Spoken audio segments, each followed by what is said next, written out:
Bismillahirrahmanirrahim. Assalamualaikum warahmatullahi wabarakatuh. Monggo Bapak Ibu untuk mendekat agar bisa lebih hangat kita isi kajian pada pagi hari ini dengan baca basmalah bersama-sama. Bismillahirrahmanirrahim. Sambil menunggu proses barangkali nanti bisa nyambung. Alhamdulillah Rabbil alamin wal aqibatu lil muttaqin wala udwana illa 'alal zalimin. Asyhadu an la ilaha illallah as-shadiqul wa'dil amin wa asyhadu anna Muhammadar Rasulullah khatamul anbiya'i wal mursalin. Allahumma shalli ala Muhammad wa ala ali Muhammad, amma ba'd.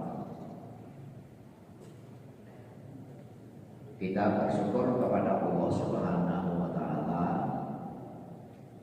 karena pagi hari ini benar-benar kita semuanya bisa mensyukuri nikmat Allah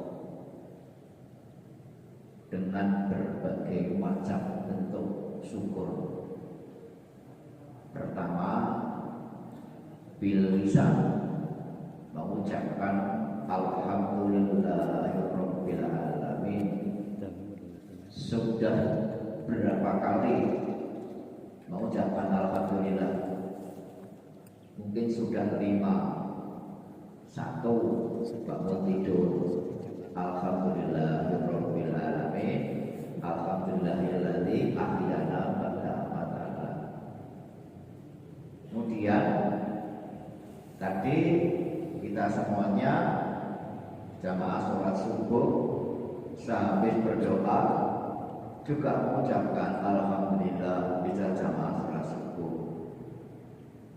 Setelah sholat subuh duduk sebentar, meja, betul, doa lagi, alhamdulillahilladzi at'amana wa saqana wa ja'alana minal muslimin.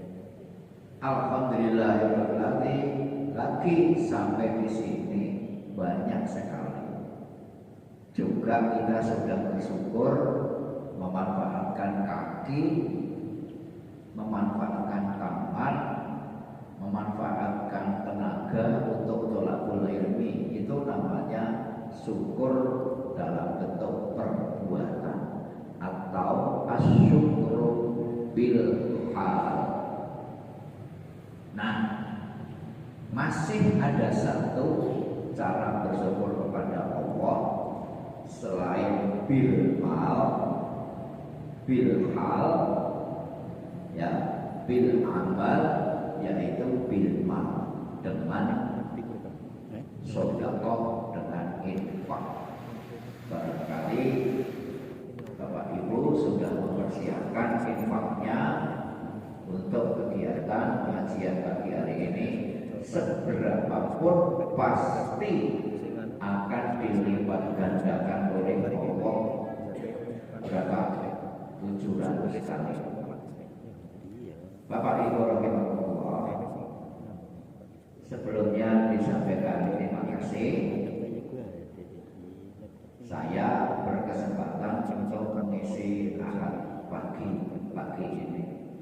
Jadwalnya Ustaz Abdullah karena beliau mengisi di tempat yang lain. Kali ini kita akan menjawab pertanyaan. Kita sebagai seorang muslim pasti beriman kepada Allah. Pertanyaannya, apakah manusia itu butuh kepada Allah Subhanahu wa taala atau tidak? Nah, ini penting. Atau sebaliknya, Allah yang butuh kepada manusia. Kalau Allah itu butuh kepada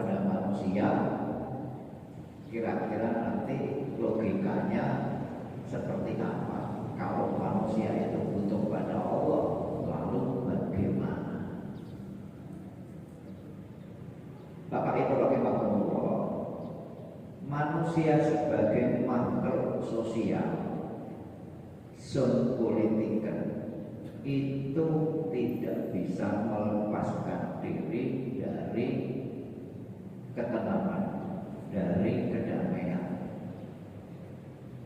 Dan soal tenang, soal damai, itu kebanyakan orang menilainya dengan kekayaan.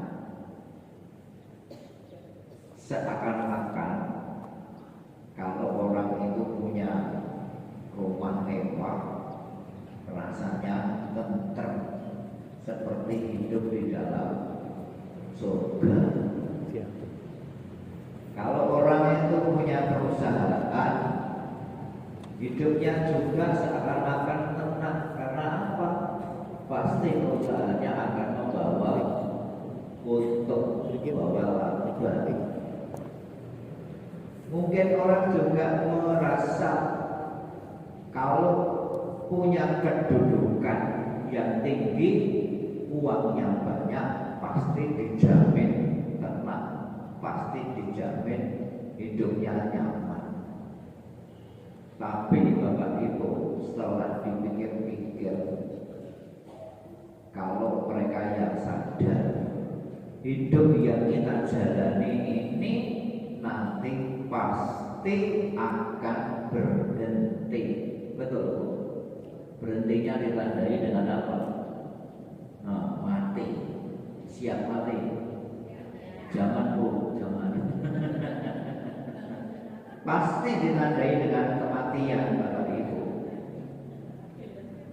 Sekalipun mati itu kehendak Allah, tapi dalam tanda kutip muncul berita berseliweran penyebab mati itu bisa orang lain.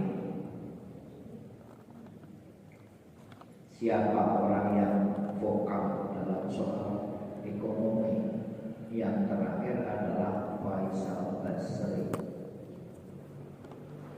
Pulang dari Medan setelah 4 hari meninggal dunia, padahal tidak sakit, tidak apa. Lalu pertanyaannya, kok secepat itu mati? Apa penyebabnya? Malah konon katanya ketika mau dimakamkan tidak boleh diotopsi. Waduh, ada apa nih? Lalu dosen pimpinan Fakultas Kedokteran UII Yogyakarta malah akan menyelidiki kematian dari Faisal Basri tersebut. Ada apa dan bagaimana? Nah, itu kematian itu sangat misterius. Dan itu pasti terjadi Bapak Ibu rahimahullah. Ya, pasti terjadi.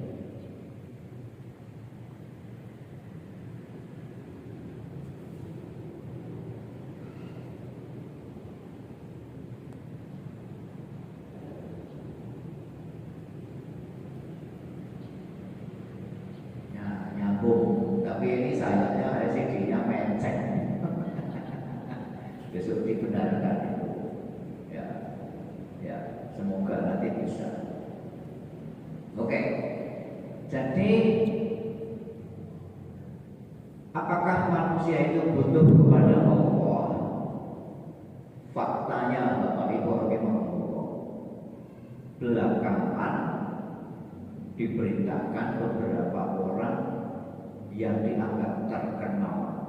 Pasti kalau orang terkenal itu punya kedudukan, punya jabatan, punya uang, kedapatan mengkonsumsi obat-obat terlarang. Belum mendapatkan kedudukan saja sudah fafa fufu fifi. Kalau benar, naudzubillah min dzalik. Bahkan ada yang sudah bertahun-tahun ketergantungan kepada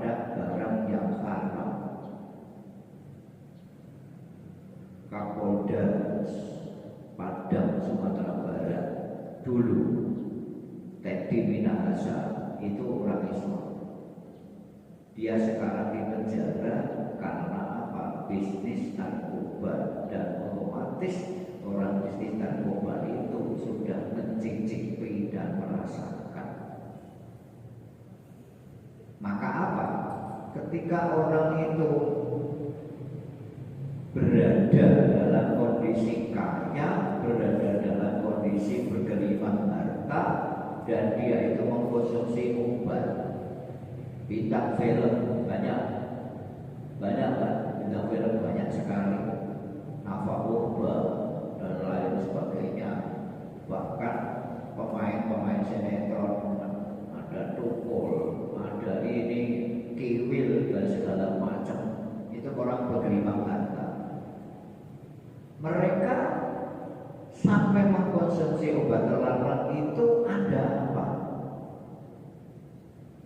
Banyak yang mengira orang-orang dengan tampilan yang baik-baik, yang glamor seperti yang sering kita lihat di sinetron, ternyata mereka itu semuanya memiliki sisi yang tidak diketahui masyarakat umum. Masyarakat umum tidak tahu sisi gelapnya. Nah, pada dasarnya Bapak Ibu, manusia itu punya sesuatu yang dia pendam untuk diri sendiri dan hanya diketahui oleh orang-orang terdekatnya. Benar tidak ini? Bapak-bapak punya sesuatu yang dipendam, yang hanya diketahui oleh diri sendiri maupun hanya keluarga. Betul? Nah, contohnya apa? Hutang. Betul kan? Masa hutang tetangganya suruh tahu? Ada mungkin, ya kan? Juga apa? Mungkin bisnis modalnya dari mana hanya diketahui diri sendiri dan keluarganya. Maaf saja, kalau sepasang suami istri itu juga ada sesuatu yang dirahasiakan. Yang tahu hanya pasangannya. Ibu-ibu punya suami, mungkin ya Bu ya, suaminya ibu dari bodoh. Mau diceritakan orang lain, tidak mungkin. Itulah mengapa kalau suami meninggal, yang boleh membandingkan antara lain istri, anak, yang lain tidak boleh. Kalau sampai yang lain memandikan, jebul budele bodoh. Nah, intinya apa? Semua orang itu pasti memendam, memiliki sesuatu yang diketahui diri sendiri, hanya orang yang terdekat yang mengetahui.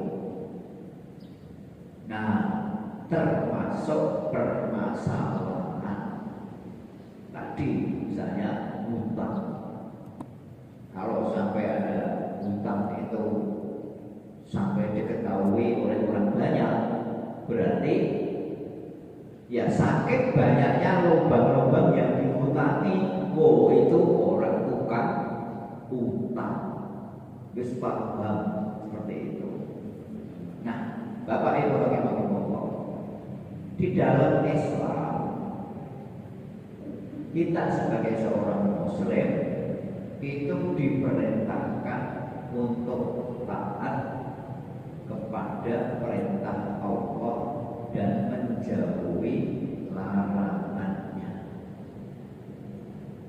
Perintah Allah apa? Kalau engkau ini ingin tenang, kalau engkau itu ingin damai, kalau engkau itu ingin bahagia, 24 jam yang diberikan oleh Allah, dan sepanjang hidup kita 24 kali sekian tahun, itu hendaknya jangan dilupakan untuk mengenal mendekat kepada Allah Subhanahu wa Ta'ala. Apalagi kalau usianya sudah bukan lanjut tambah senja, baru 50 berapa menit? 51. Alhamdulillah. Jadi kalau sudah usianya semakin ke sana, itu pasti nanti akan mengalami apa yang disebut dengan kematian. Dan kematian biasanya diawali dengan sakit. Dan sakit yang tidak dan susah diobati itu sakit hati, sakit perasaan yang tidak bisa diobati, perasaan gundah gulana, perasaan bingung, perasaan tidak tenang. Nah, disinilah diperlukan pihak yang bisa menenangkan hati kita, pihak yang bisa menenangkan hati kita. Siapa yang bisa menenangkan hati kita? Yang bisa menenangkan hati kita itu adalah diri kita sendiri untuk meraih keridhaan nur cahaya hidayah dari Allah Subhanahu wa Ta'ala. Sesusah-susahnya orang hidup, serekoso-rekosonya orang hidup, itu masih tidak lebih bahagia orang yang diberi kesehatan fisik, kesehatan jasmani, tetapi rohaninya kering, jauh dari Allah Subhanahu wa Ta'ala. Kalau bapak-bapak sekalian ini usianya sama dengan saya, dan lebih sedikit 60 tahun ke atas ya, sama dengan saya. Kalau Mas Taufik baru 45, masih mengenal lagunya Bimbo, judulnya Tuhan. Tempat aku berteduh, di mana aku mengeluh dengan segala keluh. Tuhan, Tuhan yang Maha Esa, di mana aku memuja dengan segala doa. Aku jauh, engkau jauh. Aku dekat, engkau dekat. Apa yang menjadikan jauh dan menjadikan dekat? Kenapa Bu? Kalau ibu-ibu muda kan lambangnya begini, kenapa Bu? Oh, apa itu? Lambangnya adalah hati. Jadi hati kita yang akan menjadikan kita itu tenang. Hati kita yang akan menjadikan kita itu damai. Makanya para filosof di dalam Islam itu membagi hati itu menjadi beberapa tingkatan. Tingkatan yang paling luar namanya hati sanubari. Hati sanubari itu hati di mana tempat mempertimbangkan baik dan buruk berdasarkan akal. Sugih niku apik napa boten? Apik. Kaya niku nikmat apa tidak? Punya saham 180 lembar nyaman apa tidak? Nyaman. Punya gedung, punya tambang, enak apa tidak? Enak. Berdasarkan akal. Nah, bagaimana kemudian akal ini lebih dominan daripada hati? Maka memunculkan, menghalalkan segala macam cara untuk memiliki harta, untuk menguasai kekayaan. Karena apa? Hati sanubarinya itu lebih dominan, di mana akalnya lebih menonjol daripada hati. Dan ketika akal ini lebih menonjol, maka akan menggunakan pokok kekuatan hatinya kamu. Ini paling luar, yang ini menghinggapi oleh orang-orang orientalis, oleh orang-orang yang hidupnya demi kehidupan dunia. Konsep hidupnya adalah sesuk aku mangan sopo, utawa sesuk sing tak mangan sopo. Dan kalau model seperti itu, sesuk aku mangan sopo, sesuk sopo sing tak mangan, berarti mesti harus ada korban. Tidak peduli itu orang berkedudukan juga dimakan, apalagi yang tidak berkedudukan juga diterkam, akhirnya menghalalkan segala macam cara. Nah, hati yang paling dalam spektrum tingkatan hati itu yang disebut dengan lubul qalbi. Makanya ada istilah ya muqallibul qulub, iftah qulubana, ya Allah yang bisa membolak-balikkan hati, bukanlah hati kami. Untuk apa? Bermusyahadah. Musyahadah itu mengenal, bersaksi, mendekat, lebih dekat kepada Allah. Nah, kedekatan hambanya kepada Allah secara lisan diucapkan dalam bentuk syahadat. Musyahadat itu dari syahadat, itu musyahadatun, bersahadat. Jadi kalau kita ini sudah bersyahadat tauhid, berarti insya Allah kita sudah mengenal Allah. Nah, karena di dalam Islam diperintahkan untuk taat kepada Allah,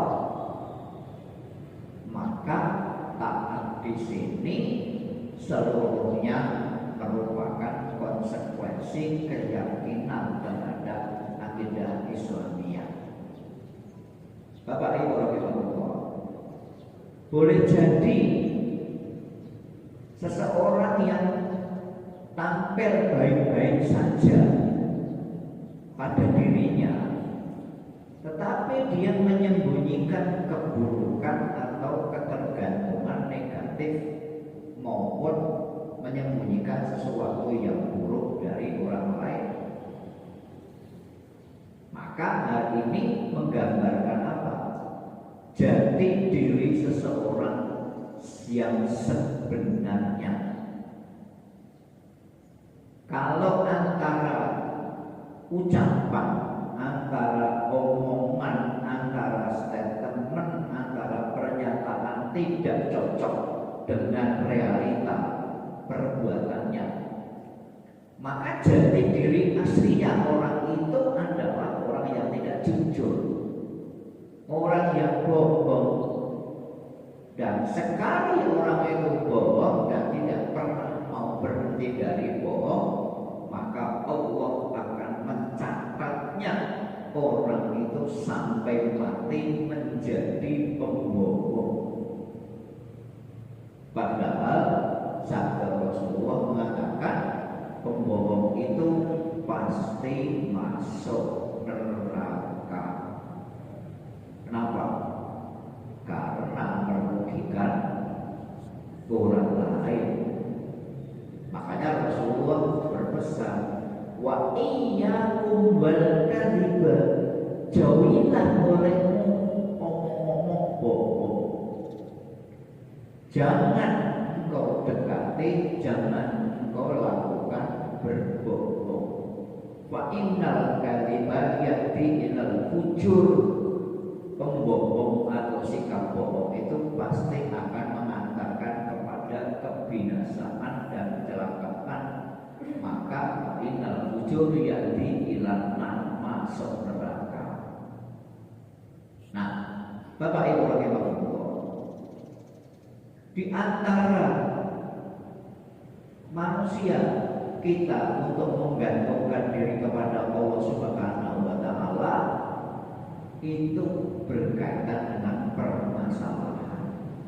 Jadi kalau orang itu punya permasalahan apapun, beban apapun yang ada di dunia ini, hendaknya mendekatkan diri kepada Allah.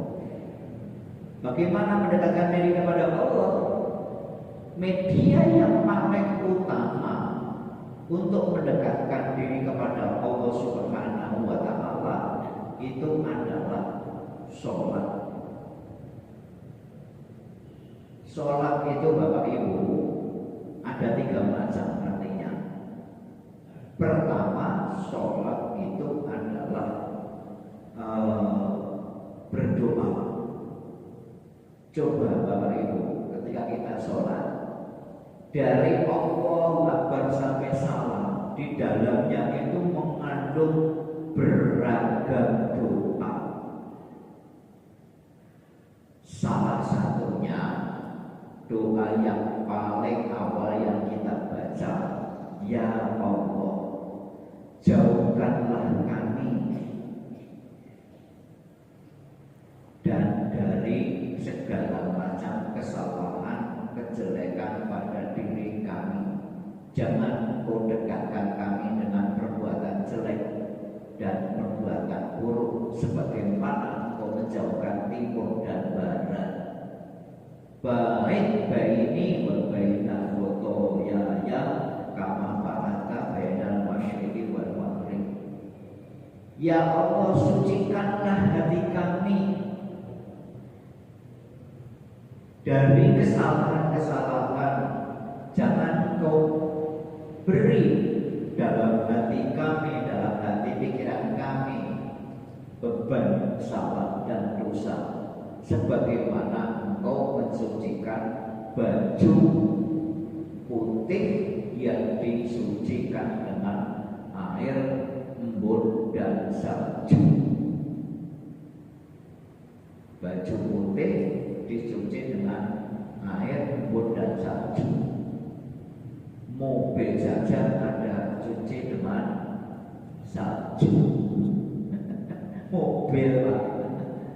Apalagi yang punya mobil harusnya juga dicuci dengan salju.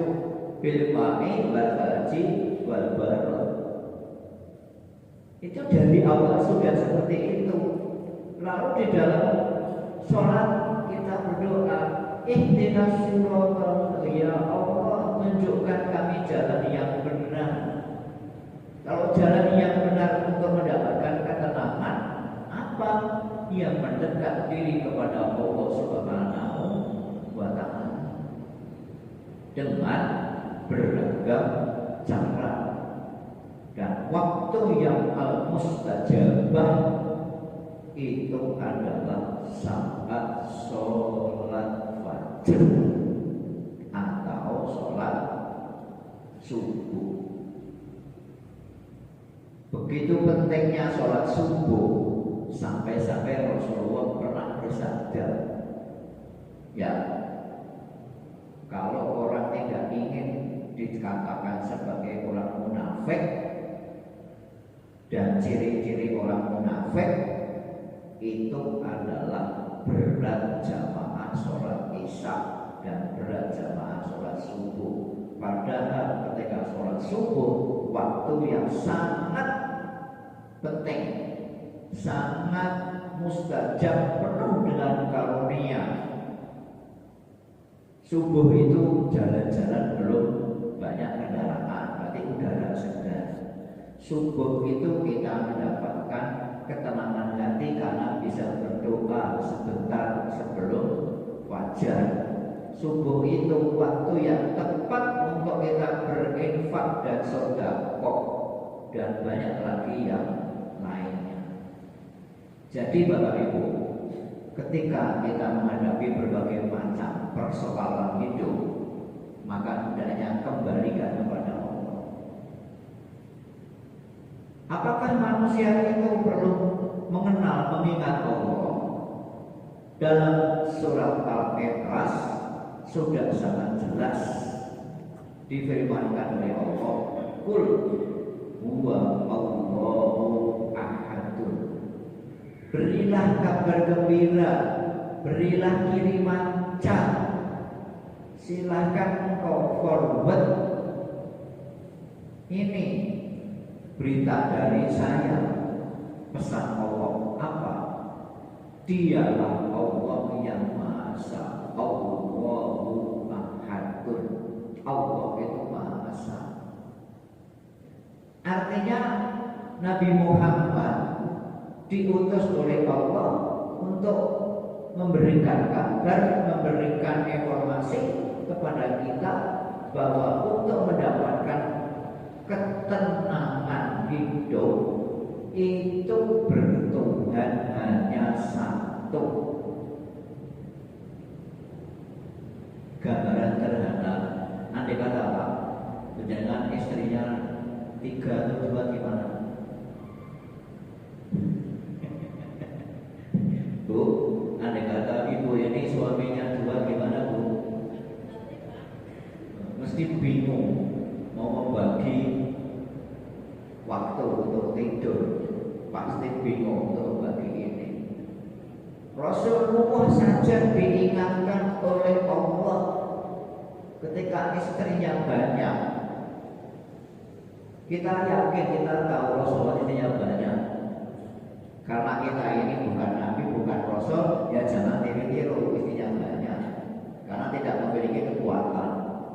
Apa peringatan oleh Allah? Wahai Muhammad, kalau istrimu itu minta ini, istrimu itu minta ini, istrimu minta ini, minta emas, minta ini, maka tanyalah, apa lebih baik engkau kamu saya cerai saja. Oh, akhirnya istri-istri Rasulullah pada sadar, oh ternyata tidak benar meminta berlebihan kepada suami. Diperingatkan oleh Allah SWT. Nah, lalu di situ ayat yang kedua, Allahus Somadu. Allah itu tempat meminta segala sesuatu. Nah, bagaimana Allah akan memberi? Memberi itu bisa berarti membeli, memberi uang, memberi rezeki, membeli dagangan. Bapak Ibu, kita hidup di dunia ini sebenarnya sedang bertransaksi, sedang jual beli. Yang menjual dagangan itu kita. Logikanya kalau orang menjual dagangan, pasti pengen dagangannya laku, pasti pengen dagangannya laris, betul? Nah, kalau dagangannya laku, dagangannya laris, maka orang dapat laba. Nah, kalau orang bermodal 100.000 lalu diwujudkan dalam bentuk makanan nasi kuning box plastik sebanyak 15, lalu dijual satunya 10.000, maka labanya berapa? 50.000. Modal 100, jadi nasi box 15, masing-masing dijual 10.000, maka laba 50.000. Nah, dari situ orang berpikir, wah, inilah yang dikatakan sebagai orang yang untung, orang yang mendapatkan keberuntungan. Tapi ketika dagangannya itu adalah hanya laku 10, berarti hanya dapat uang 100.000, maka orang berpikir, wah, kalau ini rugi, ini saya harusnya dapat 150, kok hanya dapat 100. Dia tidak ingat sisa 5 itu adalah barokah dari Allah, sehingga orang akan berpikir berpikir saya alhamdulillah dapat ketenangan, dapat kebahagiaan, modal saya 100 sudah kembali, malah mendapatkan bonus 5 bungkus bok nasi yang masih utuh. Ini barangkali barokah dari Allah atas persoalan ekonomi yang sedang saya alami. Bapak Ibu roke Bapak mungkin kemarin Purwokerto geger ya, ada apa? Penculikan anak. Benar? Jenengan tahu ya? Gak jauh dari rumah saya. Gak jauh dari rumah saya. Padahal kepala keluarganya itu sudah mendapatkan subsidi dari masjid per bulan sekian ratus ribu. Sudah diberi, kalau ada ini ya diberi, kalau ada itu ya diberi. Loh kok seperti itu ya? Berarti dia itu mengambil jalan pintas untuk mendapatkan ketenangan hidupnya. Mungkin jauh dari Allah. Kalau orang itu sudah jauh dari Allah, segala macam bisa ditempuh. Semoga yang bersangkutan segera sadar untuk tidak melakukan hal semacam itu. Bapak Ibu rahimahullah, Ibnu Abbas di dalam surat Al-Ikhlas itu mengartikan bahwa Allah tempat bergantung semua makhluk, segala keperluan dan masalah mereka. Ini apa? Dalam menghadapi masalah dengan cara yang tidak wajar itu tidak dibenarkan oleh agama. Kalau ingin kaya, kalau hanya ingin makan, maaf Pak, kalau hanya ingin makan, apakah orang makan mesti harus mengeluarkan uang? Tidak Pak. Orang makan itu tidak mesti harus makan uang. Penjenengan coba kalau subuh pergi ke masjid, misalnya itu salah, masjid 17, masjid Jesud, masjid-masjid yang lain, Jumat subuh, silahkan pergi ke jamaah subuh masjid Taufik, masjid mana? Al-Huda. Di sana ada apa? Arem-arem. Di sana ada apa? Pisang godong. Di sana ada apa? Jahe susu. Bayar buatan gratis. Berarti tidak mengeluarkan uang Bu. Coba kalau dengan jadwal Jumat subuh Al-Huda, Selasa subuh Citaku, Rabu subuh Masjid Jesud, Kamis subuh Masjid 17, Sabtu subuh. Berarti setiap hari bisa makan. Air segini ini kalau di warung bayar enggak? Bayar. Buktinya apa? Kalau penjaringan makan warung di Jogja, tanya, Bu makan apa? Nasi gudeg. Minumnya apa? Air putih. Dikirain air putih gratis, ternyata air putih bayar. Apalagi air putih dengan segala macam mereknya, ada 9 merek itu miliknya. Kita punya toyamu, kita punya moyamu, penting itu nyetok di rumah moyamu berapa dus, sekaligus jelas itu milik kita sendiri, dijamin halalnya dan berbarokah karena kita bersedekah kepada majelis ekonomi. Kapan lagi kalau tidak sekarang kita bersedekah? Nunggu nanti. dan lain sebagainya. Nah, jadi di sini menyelesaikan hidup dengan cara yang tidak baik itu tidak dibenarkan. Ketika manusia menemui masalah, bukan berarti sama sekali tidak boleh minta tolong kepada manusia. Bukan, boleh. Dan bahkan bisa dikatakan perlu minta tolong kepada manusia. Dengan saling tolong menolong, maka akan membuahkan kasih sayang. Bapak Ibu rahimahullah, tolong menolong itu bukan mesti harus kepada orang lain terlebih dahulu. Justru tolong menolong itu harus ditumbuh kembangkan di dalam keluarga. Istri perlu menolong suaminya ketika suaminya mengalami kesusahan dalam berjalan.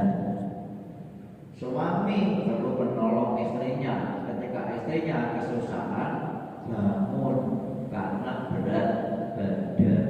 Ya, loh, kok perlu tolong menolong? Ingat dulu waktu masih ganteng, Pak, kan langsing ya. Ketika dulu masih gadis, langsing, lincah sana kemari. Nah, kalau sudah tua seperti kita ini, jangankan apa itu naik tangga, naik motor aja harus pelan-pelan. Maka kuncinya menolong dengan ikhlas dan sabar. Nah, jadi ketika orang menghadapi masalah hidup, boleh minta tolong kepada orang lain. Wa ta'awanu 'alal birri wat taqwa wa la ta'awanu 'alal ismi wal 'udwan. Tolong menolong dalam kebaikan, jangan dalam hal permusuhan. Menolong apa? Yang menolong dalam hal kejelekan, menolong orang yang punya hawa nafsu untuk mendapatkan kekayaan dengan cara yang tidak benar, menggarong, mengeruk kekayaan Indonesia. Itu pasti dimiliki oleh orang yang punya ambisi kuat untuk menguasai, lalu minta tolong kepada lain untuk menghalalkan segala macam cara. Itulah yang disebut dengan nabok nyilih taman. Kalau ada masalah, ya lempar masalah, lempar batu, sembunyi tangan, terus kono ada kono dewi. Nah, hanya saja Bapak Ibu, ketika orang minta tolong kepada manusia, semaksimal mungkin hendaknya bisa mengurangi ketergantungan kepada orang lain. Karena apa? Manusia sejatinya itu tidak kuasa. Manusia itu sejatinya tidak memiliki kekuatan apa-apa. Andai kata dia menolong, maka kekuatannya itu hanya sementara. Contoh, orang menolong saudaranya pinjam uang, maka pinjamannya itu juga namanya saja pinjaman, berarti sementara. Kalau pinjaman itu sementara dan namanya pinjaman, ya harus dikembalikan.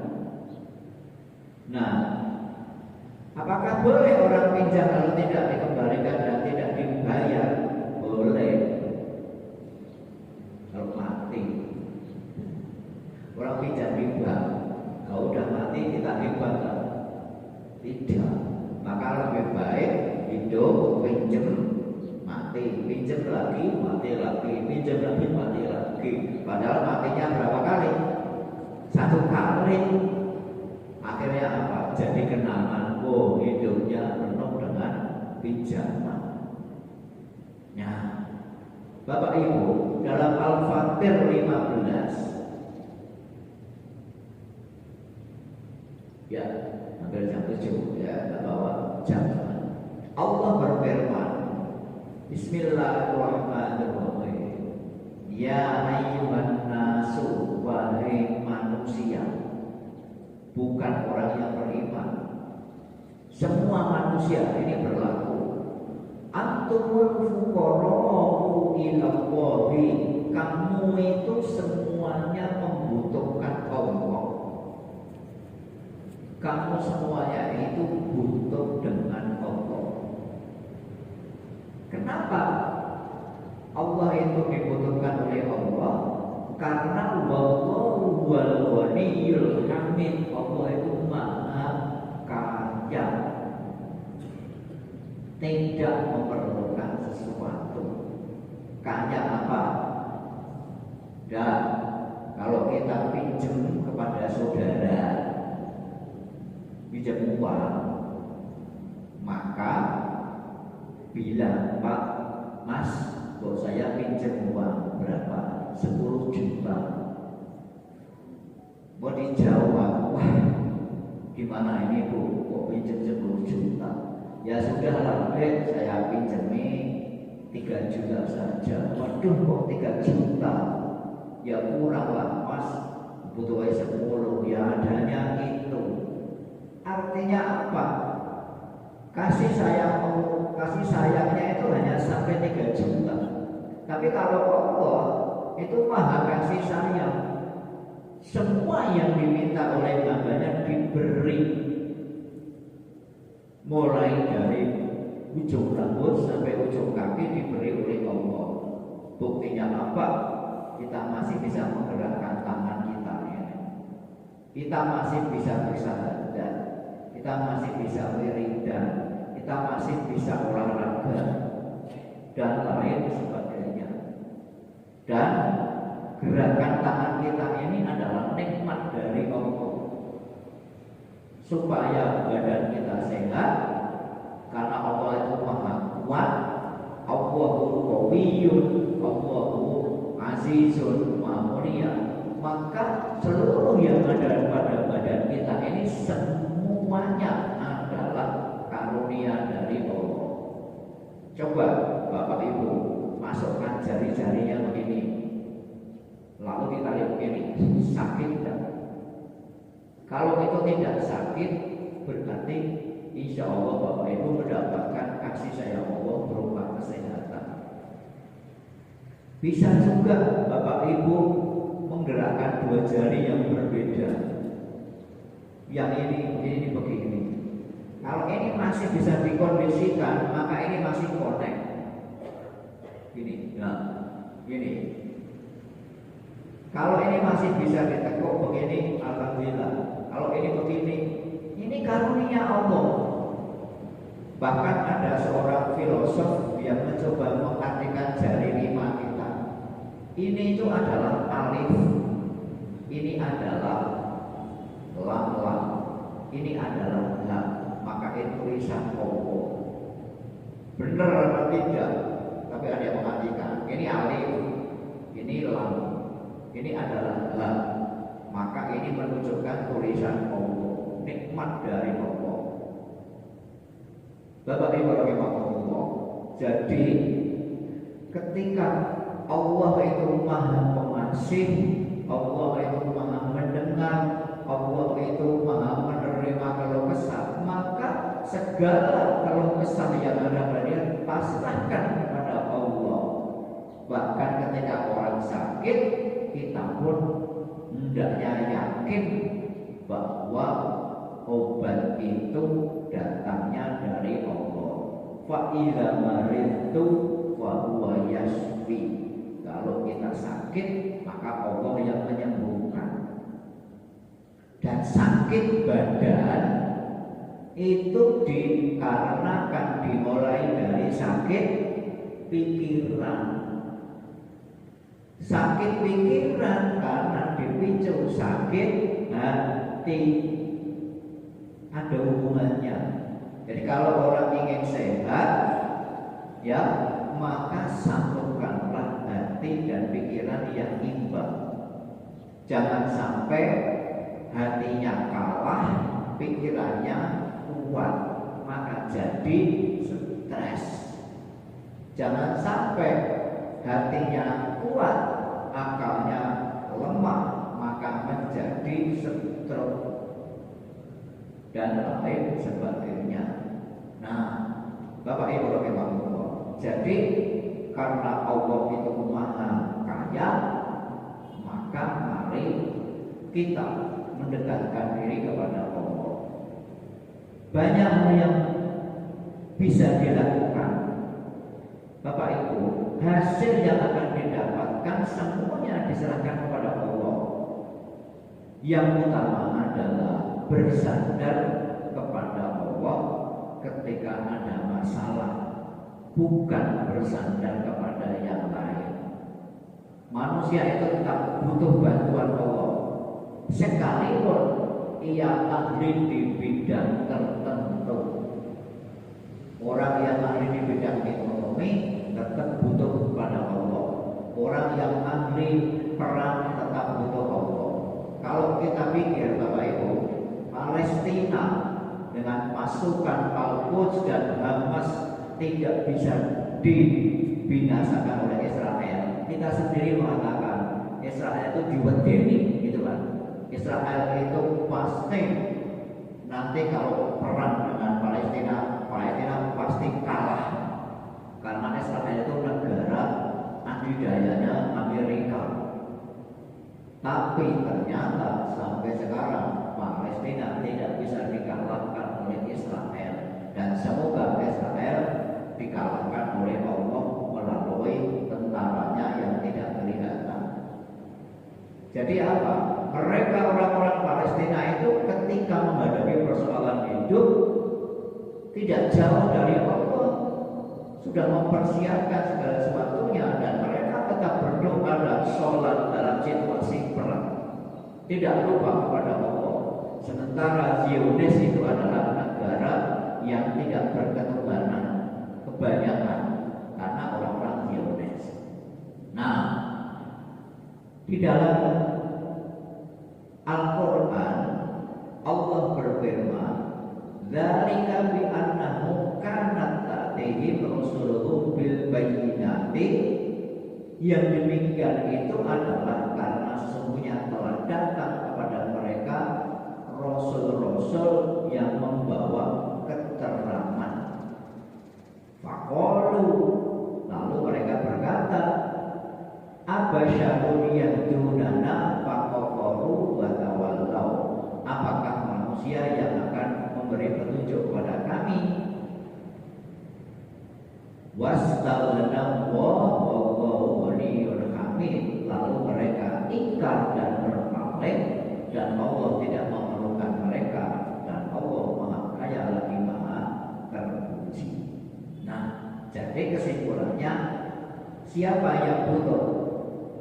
Manusia atau Allah? Manusia. Kita yang butuh kepada Allah, bukan Allah yang butuh kepada kita. Al-Zariyat 56 dengan jelas, aku Allah menciptakan jin dan manusia, ya, tidak lain supaya beribadah kepadaku. Berarti Allah Subhanahu wa Ta'ala adalah yang menciptakan manusia, dan yang butuh kepada manusia itu adalah yang butuh kepada Allah itu adalah manusia. Ya, contoh Allah Al-Ghani, Allah Maha Kaya, dengan bersyukur dan lain sebagainya.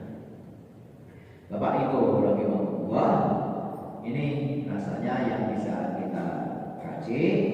Saya sampaikan terima kasih.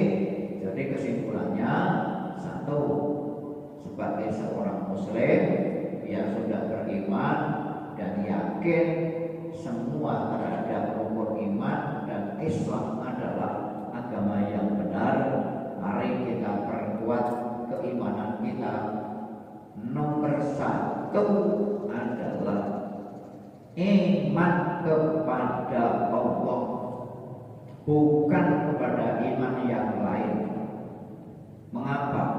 Kalau orang itu sudah beriman kepada Allah, maka akan beriman kepada sabda Rasul, akan yakin akan datangnya qadha dan qadar, akan yakin akan datangnya kematian, akan yakin akan datangnya keberuntungan, akan yakin akan adanya hari pembalasan, akan menghindarkan diri dari berbuat curang, akan menghindarkan diri dari berbuat merusak tatanan dan lain sebagainya, karena dia yakin kepada apa yang diberikan oleh Allah. Sebaliknya, satu ini kalau orang itu sudah tidak yakin kepada Allah, maka firman Allah apapun bunga tuwo ketika didakwahkan mlebu kuping tenang untuk kuping kiwa, tidak digubris,